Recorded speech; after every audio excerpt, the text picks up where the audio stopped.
नमस्कार दोस्तों, आप सभी का स्वागत है आपके अपने YouTube चैनल ज्ञान स्टडी LMP पर। दोस्तों आज हम लोग मैथ के सवाल लगाने वाले हैं और मैथ के सवाल में लाभ और हानि यानी प्रॉफिट एंड लॉस को आज हम लोग करने वाले हैं। प्रॉफिट एंड लॉस के कुछ इंपॉर्टेंट प्रश्न करेंगे। पहले दोस्तों हम जानेंगे प्रॉफिट लॉस होता क्या है और उसके बाद हम इसके सवाल लगाएंगे। तो आइए दोस्तों क्लास शुरू करते हैं।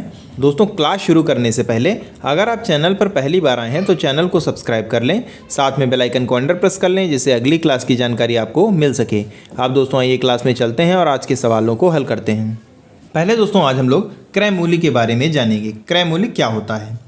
कोई वस्तु जिस मूल्य पर खरीदी जाती है वह उस वस्तु का मूल्य कहलाता है और इसे CP से प्रदर्शित करते हैं। क्रय मूल्य को CP से यानी कॉस्ट प्राइस CP से प्रदर्शित करते हैं। अगला है दोस्तों विक्रय मूल्य। कोई वस्तु जिस मूल्य पर बेची जाती है वह उसका विक्रय मूल्य कहलाता है, इसे SP से प्रदर्शित करते हैं यानी सेलिंग प्राइस। आइए दोस्तों आगे चलते हैं। अब दोस्तों हम लोग लाभ जानते हैं।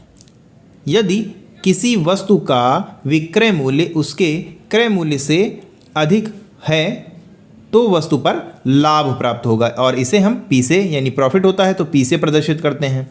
तो लाभ बराबर होता है विक्रय मूल्य माइनस क्रय मूल्य यानी P बराबर selling price minus cost price. तो ये हमारा लाभ हो गया। अब दोस्तों थोड़ा हानि के बारे में भी जानते हैं। यदि किसी वस्तु का क्रय मूल्य, अब दोस्तों ध्यान रखिएगा यहाँ पर है क्रय मूल्य और वहाँ पर था विक्रय मूल्य। क्रय मूल्य उसके विक्रय मूल्य से अधिक है तो वस्तु पर हानि होती है। यानी अगर हमारा क्रय मूल्य अधिक होगा तो हानि होगी, विक्रय मूल्य अधिक होगा तो लाभ होगा। हानि बराबर क्रय मूल्य माइनस विक्रय मूल्य यानी लॉस बराबर होता है cost price minus selling price. इसके अलावा दोस्तों कुछ और नियम हैं जो आपको जानने चाहिए। जैसे लाभ अगर हमें प्रतिशत में निकालना हो तो लाभ हमारा हो जाएगा, लाभ अगर प्रतिशत में यानी प्रॉफिट अगर प्रतिशत में हमें निकालना हो तो ये दोस्तों हो जाएगा प्रॉफिट और अपॉन में क्रय मूल्य नीचे हो जाएगा क्रय मूल्य यानी CP और इसकी 100 से गुणा हो जाएगी। ये दोस्तों प्रतिशत में आ जाएगा। प्रॉफिट अगर निकालना हो परसेंटेज में तो ये दोस्तों ये हमारा फार्मूला हो जाएगा। इसी प्रकार दोस्तों अगर हानि यानी लॉस हमें परसेंटेज में निकालना हो तो अगर लॉस निकालना हो तो लॉस अपॉन में कॉस्ट प्राइस। यहाँ पे भी दोस्तों कॉस्ट प्राइस पे ही निकालना होगा, ये इस बात का आप ध्यान रखिएगा। सेलिंग प्राइस ना यहाँ पर लिखिएगा, तो अगर सेलिंग प्राइस लिख देंगे तो आंसर गलत हो जाएगा। ये दोस्तों हमारा परसेंटेज में अगर हमें लॉस निकालना हो तो ये हमारा फार्मूला हो जाएगा। दोस्तों अगर आपको विक्रय मूल्य निकालना हो तब क्या हो जाएगा? विक्रय मूल्य यानी सेलिंग प्राइस बराबर हो जाएगा कॉस्ट प्राइस और ब्रैकेट लगेगा, उसके बाद इसमें हो जाएगा 100 माइनस प्रतिशत लाभ यहाँ पर हो जाएगा यानी प्रॉफिट जो हमारा प्रतिशत में आएगा और बटे में 100 हो जाएगा। यहीं से अगर बात की जाए क्रय मूल्य अगर हमें निकालना हो यानी सेलिंग प्राइस अगर हमें निकालनी हो तो हो जाएगा विक्रय मूल्य यानी सेलिंग प्राइस और इंटू 100 और अपॉन में हो जाएगा 100 प्लस प्रॉफिट लाभ परसेंटेज में। ये दोस्तों मैथ की आज हमारी पहली क्लास है।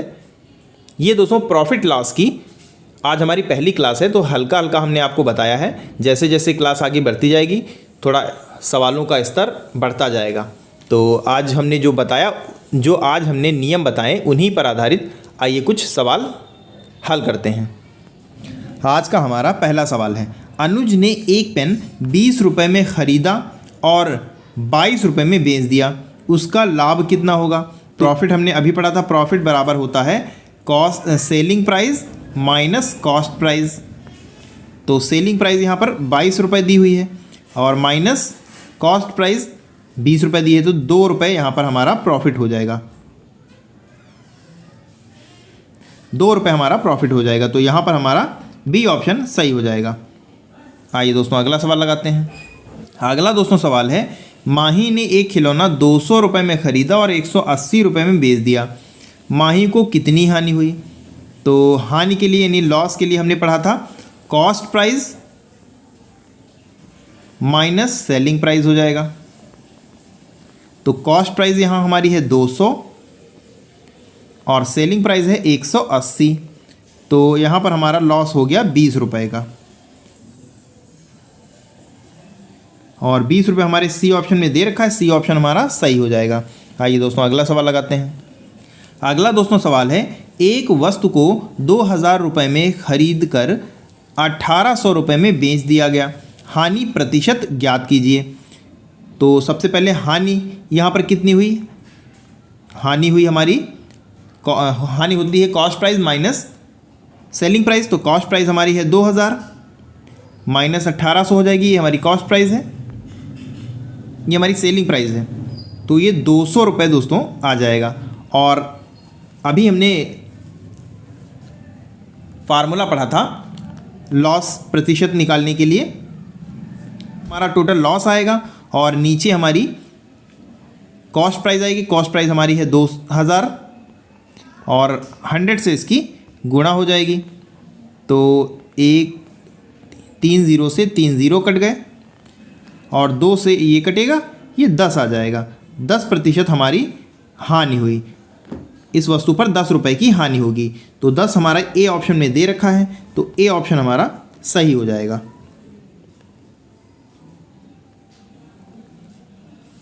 आइए दोस्तों अगला सवाल लगाते हैं। अगला दोस्तों सवाल है, राम ने 120 रुपये की साइकिल खरीदी और 135 रुपये में बेच दी, बताइए कि उसे कितने प्रतिशत लाभ हुआ। तो 120 रुपये की खरीदी है और 135 रुपये में बेची है, तो यहाँ से अगर हम प्रॉफिट निकालें तो 15 रुपये का प्रॉफिट आ जाएगा, क्योंकि प्रॉफिट बराबर selling price minus cost price होगा। जब आप ये हल करेंगे तो 15 रुपये का प्रॉफिट आ जाएगा। और 15 और परसेंटेज में निकालना है, तो परसेंटेज में नीचे हमें कॉस्ट प्राइस रखनी होती है। कॉस्ट प्राइस हमारा है 120 और इसकी 100 से मल्टीप्लाई हो जाएगी। तो इसको हल कर लेंगे, 0 से ये 0 कैंसिल हो गया और 2 6 बार में चला जाएगा और यहाँ पर ये 5 आ जाएगा और ये 15 5 75 हो जाएगा। और 75 की आप 75 को 6 से भाग करेंगे तो ये आ जाएगा 6 51 6, 6 दूना 12 और 6 पंचे 30। ये दोस्तों हमारी कॉस्ट प्राइस आ जाएगी। ये दो 12.5 हमारी कॉस्ट प्राइस आ जाती है। तो 12.5 हमारे ए ऑप्शन में दे रखा, तो ए ऑप्शन यहाँ पर हमारा सही हो जाएगा। आइए दोस्तों अगला सवाल लगाते हैं। अगला दोस्तों सवाल है, किसी वस्तु को 480 रुपये में बेचने पर 20% की हानि होती है, तो वस्तु को कितने रुपए में बेचा जाए कि 30% का लाभ हो। इसमें दोस्तों कह रहा है 480 रुपये में जब बेचा जाता है तो 20% की हानि होती है। दोस्तों हमने परसेंटेज की क्लास में आपको बताया था कि कोई वस्तु अपने 100% से होती है और जब इसको 480 रुपये में बेचा जा रहा है तो 20% की हानि होती है। यानी ये 480 हमारा किसके बराबर हो जाएगा, 80% के बराबर हो जाएगा। तो 480 हमारा जब 80% के बराबर हो जाएगा, यानी 480 हमारा 80% के बराबर हो जाएगा, तो अगर 100% के लिए निकालें तो 480 को 80 से भाग कर देंगे और इसकी गुणा 100 से कर देंगे, तो ये हमारा 100% की वैल्यू निकल आएगी। तो 0 से ये 0 कैंसिल हो गया और 8 ये 6 बार में कट जाएगा, तो इसकी वैल्यू 600 रुपये हो जाएगी। और 30% का लाभ अगर हमें निकालना है तो 600 को 130 से गुणा कर देंगे, तो ये 2 0 कट गए और 13 छक्के 78 होता है, यानी 780 रुपये आ जाएगी।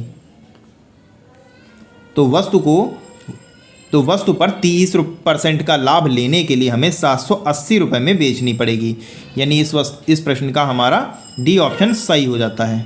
तो दोस्तों आज के लिए बस इतना ही। कैसी लगी आज की क्लास कमेंट करके ज़रूर बताएं, और दोस्तों अगर क्लास आपको पसंद आई हो तो लाइक करें। दोस्तों आज हमने प्रॉफिट लॉस के नियम पढ़े और इसके सवाल लगाए।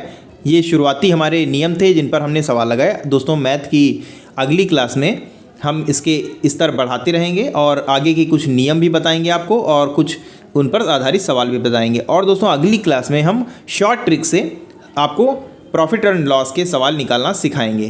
तो अगर अभी तक आपने चैनल को सब्सक्राइब नहीं किया है तो चैनल को सब्सक्राइब कर लें, साथ में बेल आइकन को अंडर प्रेस कर लें जिससे अगली क्लास की जानकारी आपको मिल सके। तो मिलते हैं अगली क्लास में, तब तक के लिए नमस्कार, जय हिंद, जय भारत।